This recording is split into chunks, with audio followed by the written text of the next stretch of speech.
Chapter 3. Autosuggestion in Practice. After the preceding explanations of the theory of autosuggestion, my readers are certainly anxious to be initiated in the method of putting it into actual practice. We have seen that our physical organism is completely dominated by our subconscious self, which, obeying every suggestion of no matter what nature, transmits it as an order to every fiber of the body, and that the latter responds or reacts immediately. The only obstacle to the perfect accomplishment of the operation is the intervention of the conscious will or reason at the same time. What we want to know, therefore, is the mechanism by which we may acquire control of our subconscious self, in other words, achieve self-mastery. Simplicity of controlling the subconscious. The method is simplicity itself, so simple that it has been scoffed at, as all simple solutions at seemingly complicated problems have been scoffed at. But its logic is irrefutable, and its effects are demonstrated every day of our lives. All that is necessary is to place oneself in a condition of mental passiveness. Silence the voice of conscious analysis, and then deposit in the ever-awake subconscious the idea or suggestion which one desires to be realized.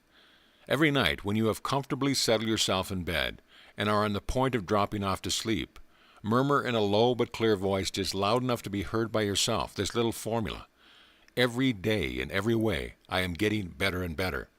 Recite the phrase like a litany, 20 times or more, and in order to avoid distracting your attention by the effort of counting, it is an excellent idea to tick the number off on a piece of string tied in 20 knots.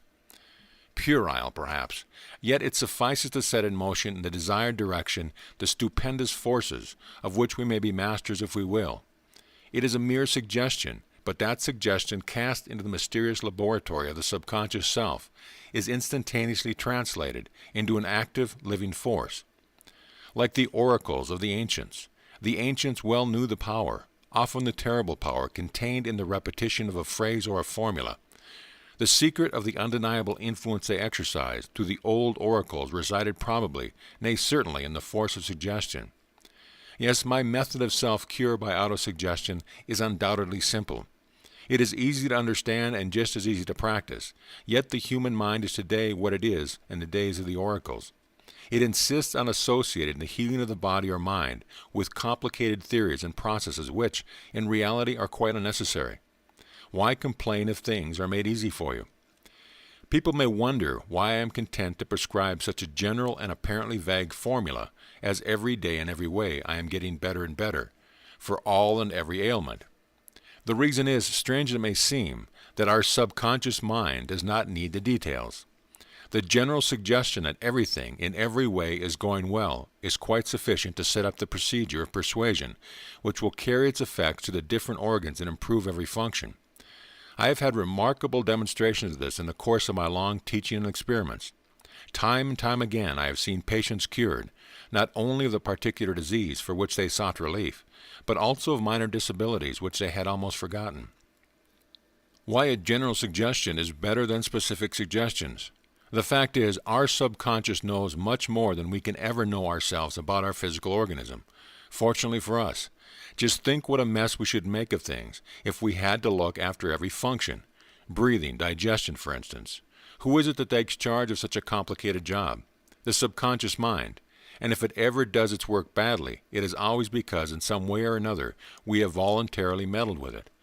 Every organ or function is connected with and depends in some degree upon others. And if the ordinary man or woman were to begin ordering the subconscious tinkering with a particular organ, he or she would certainly be obeyed. Only the chances are that something else would then go wrong as a result of insufficient knowledge, or perhaps complete ignorance of the physiology of the part of the conscious mind.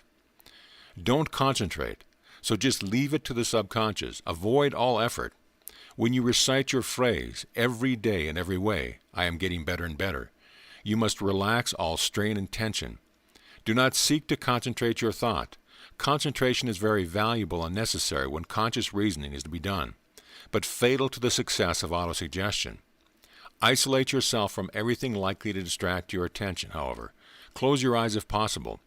You can obtain mental isolation in a crowd, in a streetcar if need be, and there is no reason why you should not practice autosuggestion in such conditions in the daytime, always providing you succeed in putting yourself in the right state of passiveness. At the risk of being accused of tedious repetition, I must insist on the necessity of passiveness and inertia. Do not think you must struggle to impose your suggestion. The very fact of making it an effort will bring into play the conscious will, and that will actually raise a barrier between the subconscious and the suggestion and prevents the latter from penetrating. Now, from what I have said of the superiority of the general formula of autosuggestion, it must not be thought that I altogether discourage the application of suggestion to specific complaints. On the contrary, it is to be recommended unreservedly in all cases where it is desired to relieve pain, correct functional disorders, or alleviate their symptoms. How to banish pain? For such purposes, here is my procedure. To cause pain to vanish, rub the affected spot lightly but rapidly with your hand. At the same time, repeating in an undertone so swiftly as to make of it a mere gabble the words, "ça passe." In the few minutes the pain should disappear, or at the very least be considered diminished. The reason for gabbling the words is to avoid the risk of any other extraneous or contrary thoughts slipping in through fissures, which might result from a more distinct but slower diction. For the same reason I advise English-speaking people to stick to the French version, it being much easier to say "ça passe" quickly than the longer and more awkward expression "it is passing" or "it is going."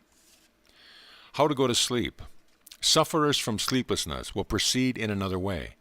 Having settled themselves comfortably in bed, they will repeat, not gabble, "I am going to sleep.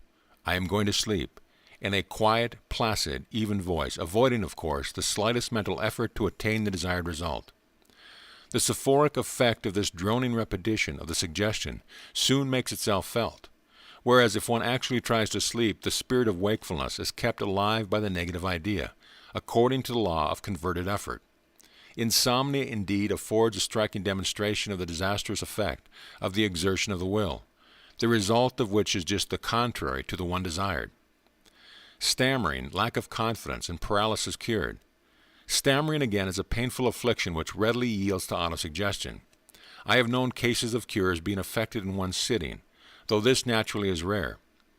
What is the cause of stammering? Merely the fear or the idea that one is going to stammer. If you can substitute for the idea the conviction or the suggestion that you are not going to stutter, that if you can say 10 words without stuttering, there is no reason why you should stumble over the 11th, then you are cured. Nervousness, timidity, lack of confidence, and still worse, nervous phenomena can be eradicated by the practice of autosuggestion, for they are simply the consequence of self-suggestion of a wrong, unnatural character. Those who suffer from such infirmities must set up a different train of suggestion by saying, "I am not nervous, I am well and full of confidence. All is going well." In a fit of anger, try the effect of suddenly murmuring, "I am calm," and you will be surprised. There are quite a number of cases of paralysis which are due only to the patient's belief in his or her inability to use the affected limb or member. They can all be cured easily, certainly. Implant the notion, "I can walk, I can move my arm or leg and finger," and the cure is accomplished. Why? Because although the lesion which originally produced the paralysis has healed already, the patient has lost the habit of using his limb, and still thinks he is unable to do so. It is obvious that, strong as that subconscious notion may be in its effects, those of the contrary notion must be equally strong, if only the suggestion can be conveyed to the subconscious mind. That is the whole secret. End of chapter.